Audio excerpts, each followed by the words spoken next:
সুপ্রিয় দর্শক, আসসালামু আলাইকুম। আজকে আপনাদেরকে নতুন একটি জিনিস দেখাবো। আমরা প্রতিনিয়ত আইসক্রিম খেয়ে থাকি। আসলে আইসক্রিম খাওয়ার শেষে একটি কাঠি আমাদের হাতে থেকে যায়। সেই কাঠিটা আসলে কোথা থেকে তৈরি, কোথা থেকে আমাদের হাত পর্যন্ত যায়, কিভাবে এটা তৈরি হয়, আজকে আপনাদেরকে সেটাই দেখাবো।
তো আপনি এখানকার দায়িত্বে আছেন এবং আপনার ব্যবহারে আমরা আসলেই মুগ্ধ। আপনি প্রথম থেকে আমাদেরকে যেভাবে সহযোগিতা করেছেন এবং ঘুরিয়ে ঘুরিয়ে দেখালেন, সেটা আসলে আমাদের জন্য খুবই আনন্দের ছিল।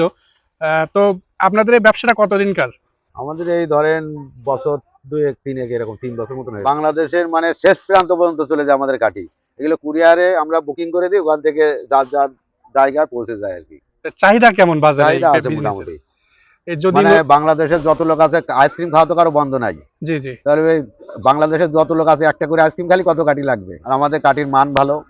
হ্যাঁ, তো আসলে প্রিয় দর্শক, আপনারা দেখলেন যে যদি আপনারা এই ধরনের বিজনেস করতে চান, তাদের সাথে সহযোগিতা নিয়ে তাদের সাথে পরামর্শ করে অবশ্যই করতে পারেন।